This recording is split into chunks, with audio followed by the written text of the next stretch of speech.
আসসালামু আলাইকুম, সবাই কেমন আছেন? আশা করছি আল্লাহর রহমতে ভালো আছেন। আমরাও আলহামদুলিল্লাহ ভালো আছি।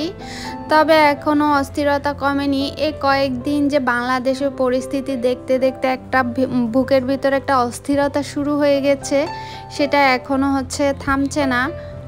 আর কোটা আন্দোলন থেকে কোথায় থেকে কি হয়ে গেল, আসলে এতটুক এরকম হয়ে যাবে কেউ স্বপ্নেতেও ভাবেনি। সামান্য একটা আন্দোলন থেকে এই পর্যায়ে একদম শেষ পরিণতি সরকারের পদত্যাগ পর্যন্ত চলে গিয়েছে।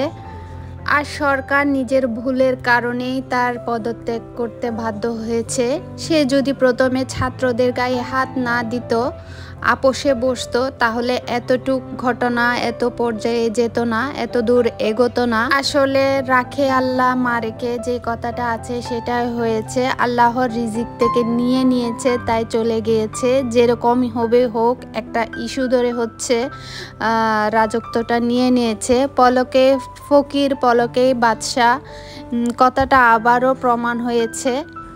আর এখানে থার্ড পার্টিরা যারা আছে তারা তো ছাত্রদের ব্যবহার করেছে, আর তারা মনে করছে তাদের জন্য দেশটা আবার নতুন করে স্বাধীন হয়েছে। কিন্তু সাধারণ জনগণ আর ছাত্ররা তাদের চায় না। দেশের অতীত দেখতে গেলে দেশের অতীতে কেউ কিছু করেনি, সবাই শুধু লুটপাটই করেছে। আর এই লুটপাট আজকে আমাদের গণভবনেও দেখা গেল যে সুযোগ পেলে কেউ ছাড়ে না লুটপাট করতে।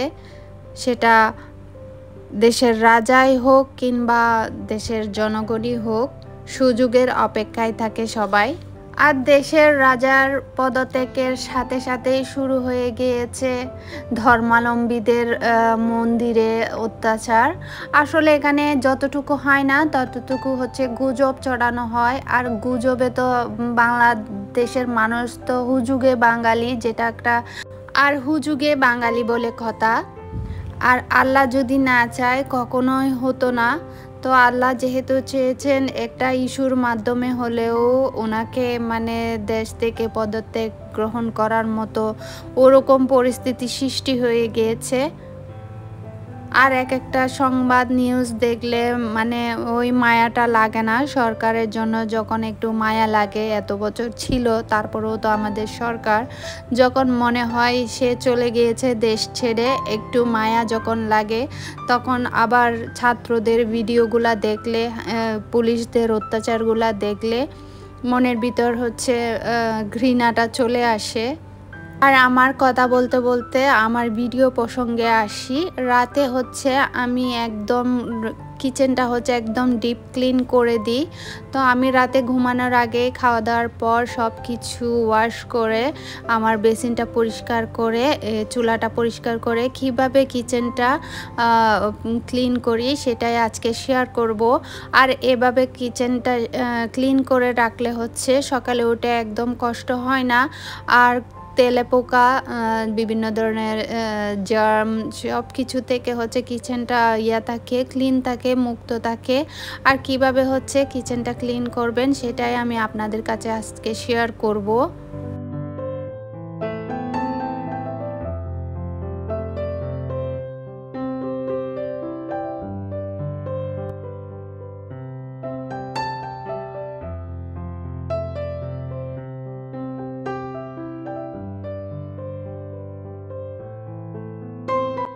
আর আমার এখানে সব কিছু দেওয়ার পর আমি বেসিনটা শুকনা করে মুছে নিব।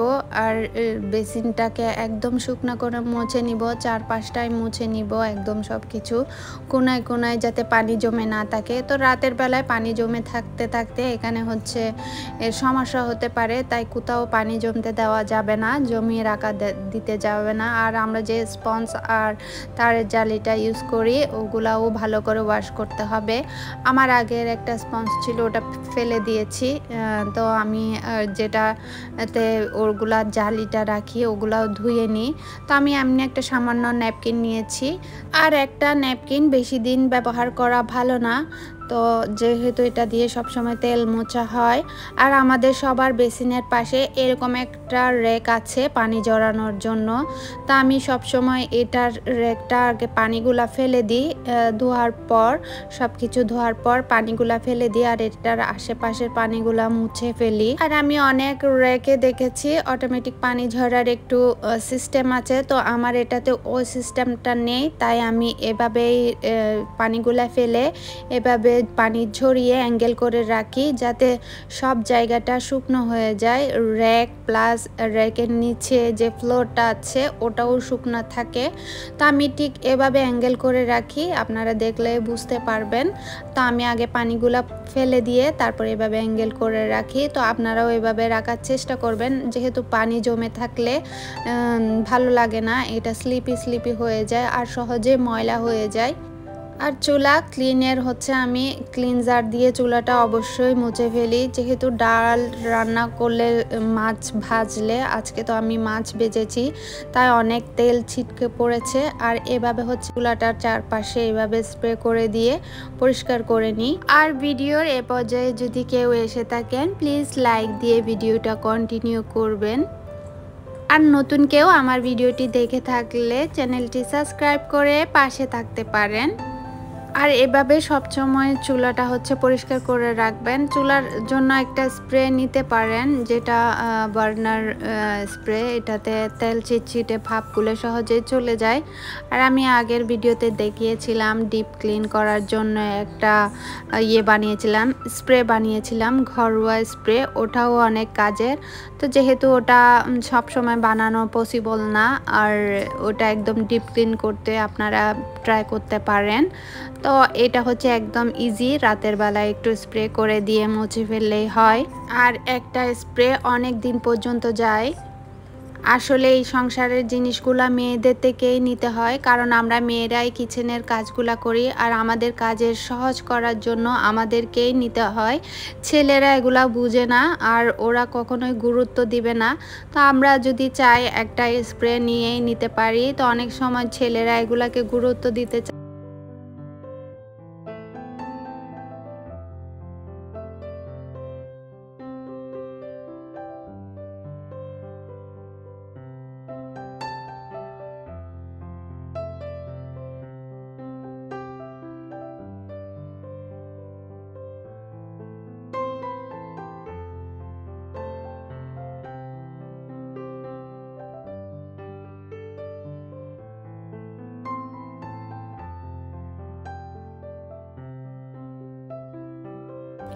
আর সব সময় এভাবে হচ্ছে উপরের স্ট্যান্ডগুলো যাদের খোলা যায় এগুলো একটু ভালো করে তারা জালি দিয়ে ডলে ধুয়ে নিলে তো পাশে ছড়িয়ে ছিটিয়ে খাবারগুলো হচ্ছে লেগে যায় না পার্মানেন্টলি। আর পরে দিয়ে এগুলা তুলে নিতে অনেক কষ্ট হয়, তো সাথে সাথে ধুয়ে নিলে এভাবে একটু পরিষ্কার থাকে। আর সব সময় বেসিন ধোয়ার আর যেটা থালা বাসন ধোয়ার জালিটা হচ্ছে আপনারা আলাদা করবেন। আমি অনেক আপুদের দেখেছি যারা থালা বাসন ধুই ওটা দিয়ে আবার বেসিনটা ডলে, তো এই জিনিসটা আমার মনে হয় না হাইজেনিক মেনটেন করে। তো হাইজেন মেনটেন করতে গেলে আপনারা দুটো জালি ইউজ করবেন, যেটা থালা বাসন ধুবেন সেটা আলাদা রাখবেন আর বেসিন দেওয়ারটা হচ্ছে আলাদা রাখবেন। আর বেসিনটা ভালো করে খাবারগুলা হচ্ছে পানি দিয়ে ধুয়ে দিবেন, খাবার লেগে থাকতে দিবেন না। আর খাবার লেগে থাকলে এখানে তো ব্যাকটেরিয়ার আক্রমণ করবে। আর যে স্পঞ্জটা দিয়ে থালা বাসন ধুবো সেটা একদম শেষ পর্যায়ে ধুয়ে একদম পানিটা ঝরিয়ে শুকনো করে নিতে হবে, পানির মধ্যে ডুবিয়ে রাখবেন না, এটা শুকনো থাকাই ভালো। পানির মধ্যে থাকলে হয়তো এটা অনেক সমস্যা হতে পারে, যেটা আমার পার্সোনালি হচ্ছে কমিটমেন্ট। আর সব সময় যে জালিটা রাখবেন বক্সটা বা আমরা যেটাতে জালি রাখি তারের জালি, ওটা ভালো করে ঝেড়ে নেবেন, এখানেও খাবারের কণাগুলা লেগে থাকে।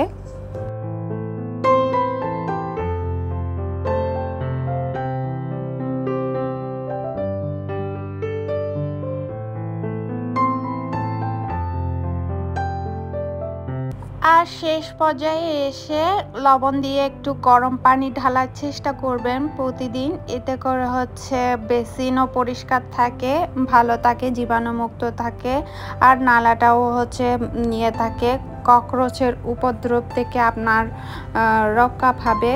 তো সবসময় বেসিনের যে নালীটা থাকে ওখানেই হচ্ছে তেলাপোকার আপনার জন্মস্থান আর কি। আর আমার লাস্ট ভিডিওতে এই স্ট্যান্ডগুলা লাগিয়েছিলাম, আপনাদের সাথে শেয়ার করা হয়নি। তো আমার এই স্ট্যান্ডগুলা লাগানোর পরে আমার অনেক মানে জায়গা হয়েছে জিনিসগুলা রাখার। আর আমি এখানে একটু কিচেনের যে স্ট্যান্ডগুলা সাদা মাটা ছিল একটু কালারফুল করেছি। তো কালারগুলা কেমন হয়েছে জানাবেন, সুন্দর হয়েছে কিনা কমেন্ট করে অবশ্যই জানাবেন। আর বেসিনের শেষ পর্যায়ে এই নালিটা হচ্ছে করে দিবেন, বন্ধ করে দিবেন। আপনাদের যাদের হুক নেই তারা অন্য কিছু ব্যবহার করতে পারেন মাথা খাটিয়ে। তো এই হচ্ছে আমার রাতের কিচেন পরিষ্কার করা শেষ। তো এইভাবে হচ্ছে পরিষ্কার করে রাখলে সকালবেলা একদম কষ্ট হয় না, আলহামদুলিল্লাহ। আর যেতে যেতে একটা কথা বলি, অবশ্যই যোগ্য ব্যক্তিকে ভোট দিয়ে নিযুক্ত করুন, দেশের শান্তি শৃঙ্খলা ফিরিয়ে আনুন। এটাই সবার জন্য অনেক অনেক দুয়ার ভালোবাসা রইল।